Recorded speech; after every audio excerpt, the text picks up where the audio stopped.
Government కాలేజీలను develop చేసి గవర్నమెంట్కి ఇప్పుడు ప్రైవేట్ కాలేజీల్లో ఏ విధంగా సెక్యూరిటీ, ఏ విధంగా రెస్పాన్సిబిలిటీ ఉందో అదే విధంగా గవర్నమెంట్ కాలేజీలో ర్యాగింగ్ లేకుండాను, ప్లస్ వచ్చేసి వీళ్ళకైతే ఎలాంటి అతిగా ప్రవర్తిస్తారో కాలేజీలో పిల్లలను వాళ్ళు ఏ విధంగా మనము ఒక కఠినమైన చర్యలతో ప్రైవేట్ కాలేజీలు తీసుకుంటూ ఉన్నాయో ఆ విధమైనటువంటి కాలేజీలు మన గవర్నమెంట్ కాలేజీలు కూడా ఎందుకు తీసుకోవడం లేదు, మన గవర్నమెంట్లు ఎందుకు ఆలోచన చేయడం లేదు? ప్రతి ఒక్కరూ నారాయణ, చైతన్య, ఇతర కాలేజీలన్నీ ఎత్తుకుతూ ఉంటారు. ఎందుకంటే ఈ గవర్నమెంట్ కాలేజీలు ఉండి కూడాను చేరడం లేదు. ఎందుకంటే సరైనటువంటి వసతులు లేవు, సరైనటువంటి సేఫ్టీ లేదనేసి. ఎందుకని పట్టించుకోవడం లేదు ఈ గవర్నమెంట్లో? ఈ గవర్నమెంట్ కొద్దిగా బుద్ధి ఉంటే ఏ గవర్నమెంట్ వారైనా కావచ్చు, ఫస్ట్ ఆఫ్ ఆల్ మీరు పిల్లలకు బాగుపరచాలన్నప్పుడు ప్రైవేట్ కాలేజీల పైన మీరు గట్టిగా నిలబెట్టి, ప్రైవేట్ స్కూళ్ళను నిలబెట్టి, గవర్నమెంట్ కాలేజీలో ఏ విధంగా ఫీజులు ఉన్నాయో అదే విధంగా మీరు ఎందుకు మాట్లాడలేకపోతూ ఉంటారు? వీళ్ళైనా చదివే చెప్పేది, వాళ్ళైనా చదివే, కానీ చెప్పేది తేడా ఉండదండి. ఎట్లంటే ప్రైవేట్ కాలేజీలో సిబ్బంది వాళ్ళు టైం టు టైం మెయింటైన్ చేస్తారు.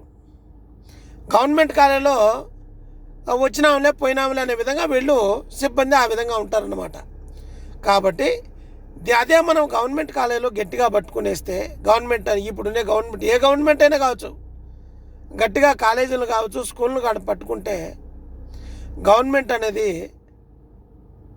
ఒక ముందంజ చేసి ఒక మంచి ప్రాధాన్యత ఇచ్చి పిల్లలు కూడా భవిష్యత్తులో గవర్నమెంట్ కాలేజీలో చదువుకొని బయటకు వచ్చారనే ఒక పేరు కూడా ఉంటుంది. కాబట్టి ఇట్లా డబ్బులు ఆదా అవుతుంది, అటు ఒక మంచి పేరు వస్తుంది. తిరుపతిలో ఒకప్పుడు ఎస్వి యూనివర్సిటీ క్యాంపస్లో ఎక్కడైనా కావచ్చు, ఆడపిల్లలు కావచ్చు, మగపిల్లలు కావచ్చు, డిప్లొమా కావచ్చు, ఏదైనా కావచ్చు, ఇలాంటి సీట్లు రావాలంటే పెద్ద కష్టంగా ఉన్నాయి. అది ఇప్పుడు భంగపడుకుంటూ ఉన్నారు గవర్నమెంట్ వాళ్ళు. ఎందుకనేసి ఎవరు చేరడం లేదన్నమాట. ప్రతి ఒక్కరు కూడా నారాయణ చైతన్య ఏమండి? ఎందుకంటే వాళ్ళు మనం డబ్బులు ఇచ్చి మెట్టుతో కొట్టించుకుంటున్నాం అన్నమాట. వాళ్ళ దగ్గర డబ్బులు ఇచ్చి కొట్టించుకుంటున్నాం, వాళ్ళు చెప్పిన పద్ధతులు మనం పాటిస్తూ ఉన్నాం.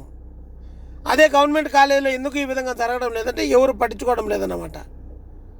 కాబట్టి దయించి ప్రతి ఒక్క గవర్నమెంట్కి ఏం చెప్తాను నేను, నా మనం ఏంటంటే ప్రైవేట్ కాలేజీలో లక్షలు పెట్టి చదివించే పిల్లలందరూ కూడా మేము బీద పరిస్థితులు, మేము కష్టపడి బయట దేశాలకు వెళ్ళి మా బిడ్డను చదివించుకుంటున్నామంటే ఎన్నో కష్టాలు పడితేనే చదివించుకుంటున్నాం.